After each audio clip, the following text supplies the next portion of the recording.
안녕하세요. 김규대입니다. 자, 국가직 저희 7개년 OX 정리 특강 저희 3단원 한번 해보도록 하겠습니다. 자, 바로 내용으로 들어가도록 하겠습니다.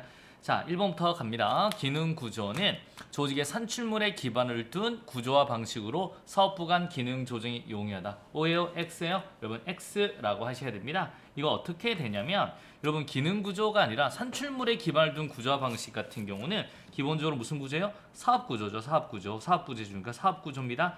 사업 구조는 조직의 산출물에 기반을 둔 구조와 방식으로 사업부 간 기능 조정이 불리하다. 나쁘죠? 여러분 왜냐면 우리 사업부를 가지고 여러분 기본적으로 구조를 만들었기 때문에 조직을 만들었기 때문에 우리 사업부 간에는 조정이 잘 안 돼요. 그래서 X라고 하셔야 됩니다.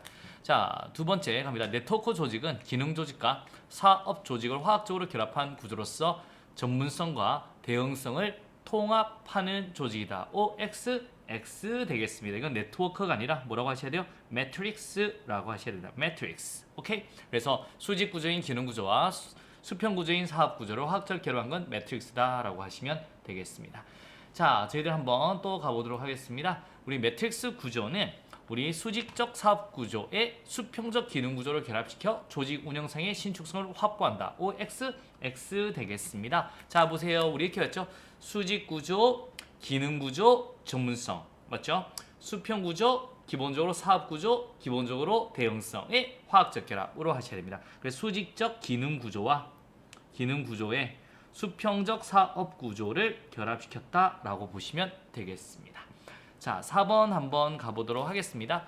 여러분, 네트워크 구조는 핵심 업무 과정 중심의 구조와 방식으로 부서 사이의 경계를 제거하여 의사소통을 원활하게 한다. OX, X입니다. 여러분 이거 틀리시면 안 돼요. 이거 핵심 들어간대요 라고 하면 틀려요. 핵심 역량입니다. 네트워크는 핵심 업무 과정 중심의 구조 방식으로 부서 사이의 경계를 제거하여 의사소통을 원활하게 한다. 이건 수평구조입니다. 수평구조. 수평구조 제가 말씀드렸죠. 은행 털이하는 과정에 따라서 이제 우리 프로페셔널들을 모아서 은행을 턴다라고 보시면 돼요. 그래서 의사소통 자유롭는 거고요. 네트워크는 핵심 역량은 내가 하고 나머지는 오케이 네트워크를 한다라고 보셔야 됩니다. 핵심 들어간다고 다 같이 보시면 안 된다라고 하는 겁니다. 자, 5번입니다. 프로젝트 팀은 특수한 과업의 달성을 목표로 기존의 서로 다른 부서에서 사람들을 선발하여 구성한 팀으로 목적을 달성하면 해체되는 임시조이다. O예요? X요? X 되겠습니다. 여기서 키워드는 특수한 과업이에요. 과업이니까 태스크 포스다라고 보시면 돼요. 태스크 포스 팀이라고 보셔야 됩니다. 그래서 이거는 과업을 달성을 목표로 기존의 서로 다른 사람들을 선발해서 하고 나면 해체된다라고 보시면 되겠습니다. 자, 6번 한번 가보도록 하겠습니다. 6번 우리 태스크포스는 전략적으로 중요하거나 창의성이 요구되는 프로젝트를 진행하기 위해 여러 부서에서 적합한 사람들을 선발하여 구성한 조직이다. O예요? X요? X 되겠습니다. 이게 바로 뭐냐면 프로젝트 팀이에요. 프로젝트 팀. 프로젝트 팀이 좀 더 크죠? 프로젝트 팀 전략적으로 중요하거나 창의성이 요구되는 프로젝트를 진행하기 위해 여러 부서에서 적합한 사람들을 선발하여 구성한 조직이다. 오케이. 수평 구조의 대표적인 두 가지죠. 가보도록 하겠습니다. 결정, 기획 같은 핵심 기능만 수행하는 조직을 중심에 놓고 다수의 독립된 조직들을 협력 관계로 묶어 이를 수행하는 조직은 네트워크 조직이다. O예요? X요? O 되겠습니다. 네트워크 핵심 기능 오케이 수행하는 조직 중심 놓고 다수의 조직들을 오케이 협력 관계로 묶는다. 네트워크 되겠습니다. 자, 사업 구조는 구조 두 개네요. 사업 구조는 복수의 조직이 각자의 경계를 넘어 연결고를 통해 결합 관계를 이루어 환경 변화에 대처한다. 이건 사업 구조가 아니라 뭐라고요? 네트워크 구조다라고 하셔야 돼요. 그래서 네트워크 조직인데요. 그래서 위하고 밑에 거 두 가지를 보시면 이제 이 내용을 알 수 있겠죠. 그래서 한마디로 결정, 기획 같은 핵심 기능만 수행하는 조직을 중심 놓고 다수의 조직들을 협력 관계로 묶고 이를 수행하는 조직이고, 그래서 복수의 조직이 각자의 경계를 넘어 연결을 통해 결합 관계를 이루어 환경 변화에 대처한다라고 보시면 되겠습니다. 자, 이제 9번 했고요. 8번 했고요. 자, 이제 9번 우리 조정의 원리들 이제 분업에 관한 원리, 통합에 관한 원리 이 내용인데 바로 OX로 가보도록 하겠습니다. 여러분 이 우리 설명까지 다 있는 거 공단기에 이제 풀 버전 올라가져 있으니까 설명하고 이거보다 이제 한 50개, 100개 정도 더 많아요. 우리 그거 한번 시간 되면 요 되면 그 강의를 통해서 보시면 훨씬 더 정리가 잘 되실 겁니다. 자, 9번입니다. 조정의 원리의 수평적 연결은 상위 계층의 관리자가 하위 계층의 관리자를 통제하고 하위 계층 간 활동을 조정하는 것을 목적으로 한다. O예요? X예요? 이건 X입니다. 이건 뭐냐면 수직적 연결이에요. 수직적 연결. 개규, 개수 이럴 때 배웠죠. 그래서 상위 계층의 관리자가 하위 계층의 관리자를 통제하고 하위 계층 간의 이제 활동을 조정하는 건 수직적 연결이다라고 하셔야 됩니다. 그래서 X 되겠습니다. 10번 되겠습니다. 조정의 원리의 수직적 연결은 동일한 계층의 부서 간 조정과 의사소통을 목적한다. 오해요 X요? X 되겠습니다. 그러니까 여기 애들 간의 의사소통을 자유롭게 한다라고 보시면 돼요. 이거는 수평적 연결이다라고 하셔야 돼요. 수평적 연결이다라고 보시면 되고. 11번 한번 가보도록 하겠습니다. 조정의 원리의 수직적 연결 방법은 다수 부서 간의 긴밀한 연결과 조정을 위한 태스크포스 등의 설치다. 여러분 정직 태사팀 외웠죠? 태스크포스는 X죠? 우리 수평적 연결 방법이다 라고 하셔야 됩니다. 수평적 연결 방법. 자 12번 가보도록 하겠습니다. 조정의 원리의 수직적 연결 방법으로는 임시적으로 조직 내 인적, 물적 자원을 결합하는 프로젝트 팀의 설치 등이 있다. O예요? X요? X 되겠습니다. 정직 태사팀. 그래서 우리 프로젝트 팀 역시도 수평적 연결 방법이다 라고 보셔야 됩니다. 수평적 연결 방법이다 라고 보시면 돼요. 자 이제 근대 관료제 한번 해보도록 하겠습니다. 이제 근대 관료제 저희를 할 거고요. 바로 OX로 넘어가도록 하겠습니다. 자, 관료제 성립의 배경은 봉건적 지배체제 확립이다. 오예요 X요? X 되겠습니다. 이건요, 여러분 관료제가 성립한 거는 이제 절대왕정의 왕이 다스렸잖아요. 그래서 시민혁명 이후에 기본적으로 관료가 다스릴 수 있는 방법은 없나? 이걸 이제 고려한 겁니다. 그래서 봉건적 지배체제 확립이 아니고요, 근대 시민사회에서 우리 시민사회에서 이제 확립이 된 거예요. 근대 들어와서 오케이. 그래서 관료제 성립은 근대다. 라고 보시면 되겠습니다. 근대 시민사회 이제 입법국가 때 이제 오케이 우리 관료제 성립의 배경이 된 거죠. 자, 그 다음에 한번 가보도록 하겠습니다. 베버의 이념형 관료제는 전통적 권위에 기초를 둔 조직 구조의 형태다. O예요? X요? X 되겠습니다. 우리 근대의 이제 배이념의 관료제 같으면 전통적 권위가 아니라 여러분 합법적 권위입니다. 합법적이고 이제 우리 정통적, 합법적 권위에 기초된 조직 구조와 형태다라고 하셔야 됩니다. 법에 의해서라고 보시면 되겠고요. 자, 15번 되겠습니다. 베버의 이념형 관료제는 직위와 권한의 임무는 비문서화된 법규로 지정된다. 오예요 X요? X 되겠습니다. 이거는 문서화된 법규로 규정된다라고 하셔야 됩니다. 문서로서 이루어진다라고 보시면 되고 문서주의죠. 그다음 베버의 이념형 관료제는 관료는 원칙적으로 왕이 임명한다. 오예요 X요? X 되겠습니다. 원칙적으로 누가 임명해요? 관료가 임명한다. 옛날에 왕이 임명했는데 이제 관료가 임명하는 게 관료제입니다. 그래서 한번 보시면 되겠고, 자 관료제는 규칙이나 절차에 지나치게 집착하게 되면 할거주의 현상이 발생한다. 오예요 X요? X 되겠습니다. 목표 수단의 대치가 나타납니다. 목표와 수단의 대치가 나타난다라고 하셔야 돼요. 할거주의 아닙니다. 오케이, 이렇게 보시면 되겠습니다.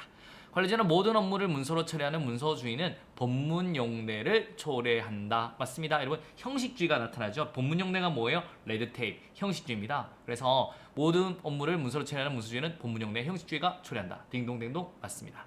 10번 관료제는 자신의 소속 기관만을 중요시함에 따라 타 기관과의 업무 협조나 조정이 어렵게 되는 문제인 무사안일 아니죠. 할거주의 문제가 나타난다. 할거주의, 자신의 부서만을 생각한다. 할거주의가 나타난다 라고 보시면 되겠습니다.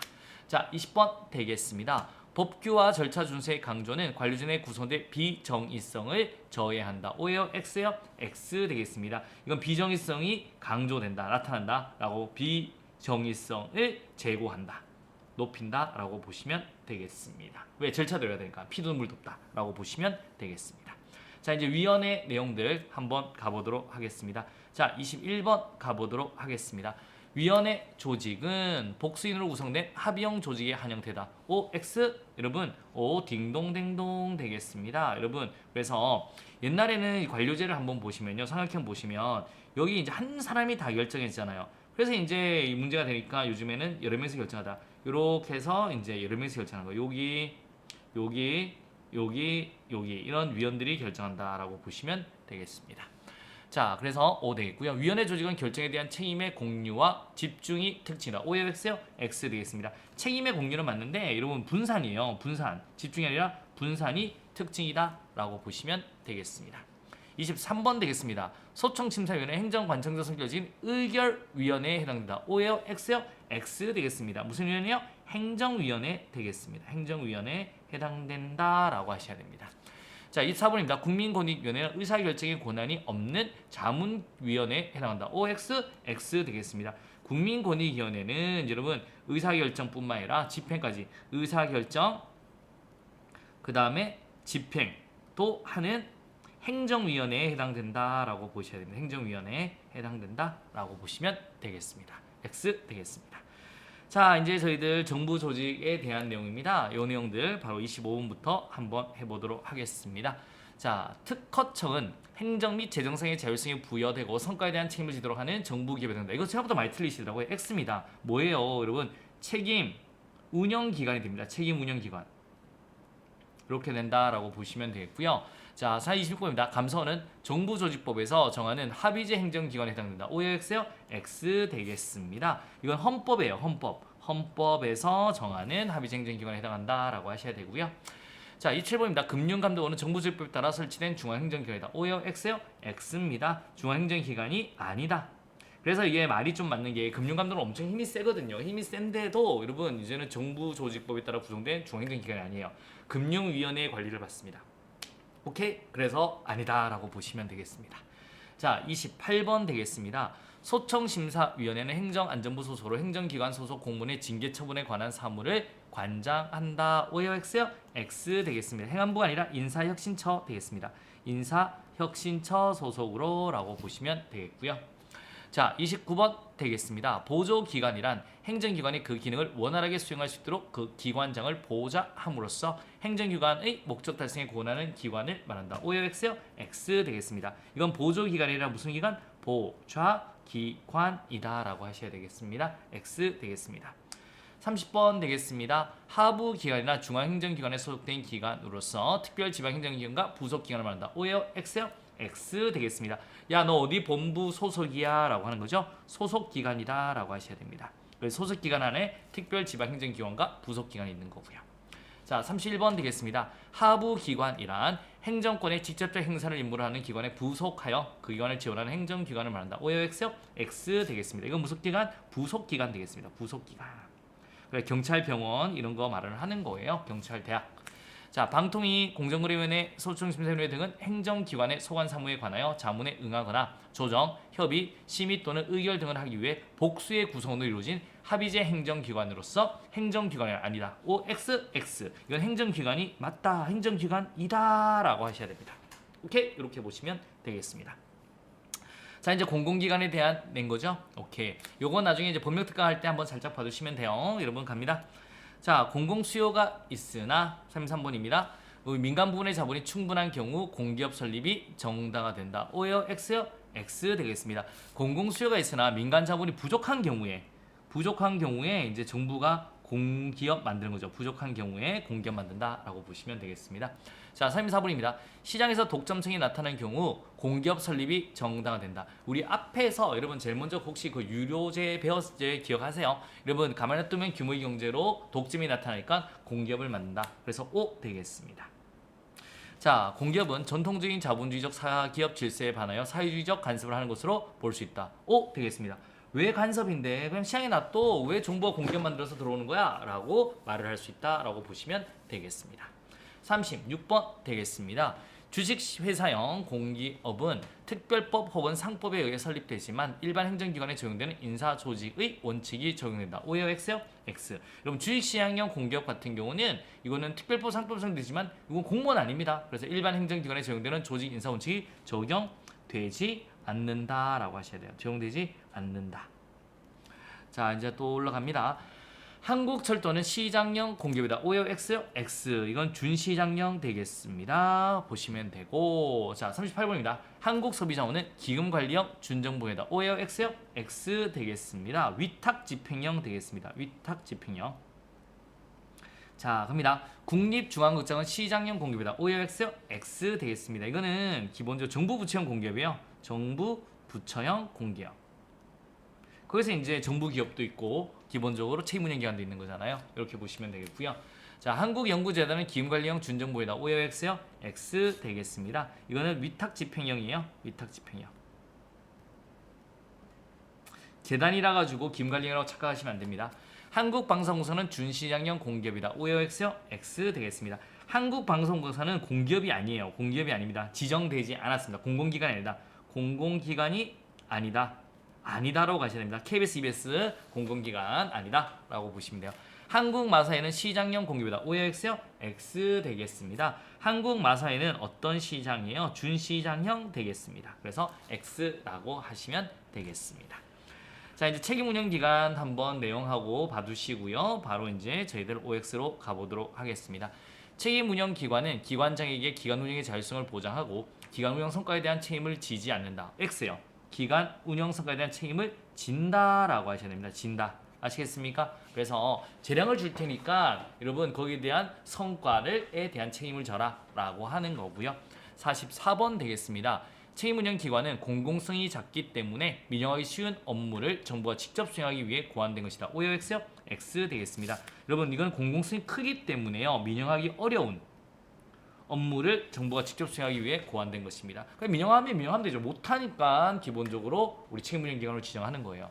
45번 되겠습니다. 객관적이고 신뢰할 수 있는 성과평가 시스템 구축은 책임운영기관의 성공 여부를 결정짓는 요건 중에 하나이다. 딩동댕동. 여러분 재량을 주고 성과를 볼 때 가장 중요한 건 제대로 된 성과평가거든요. 그래서 가장 중요하다라고 보시면 되겠습니다. 1970년대 영국에서 집행기관이라는 처음 도입되었고 우리나라는 90년부터 운영하고 있다. OX요? X 되겠습니다. 1980년대요. 여러분 왜냐면 79년에 올시학 팍 터져가지고 박살났었죠. 그리고 민영화된 이야기가 나올 때 항상 민영화 나올 때 책임운영기관이 나오거든요. 그래서 80년 되고 우리나라는 99년 1999년부터 운영하고 있다라고 보셔야 되겠습니다.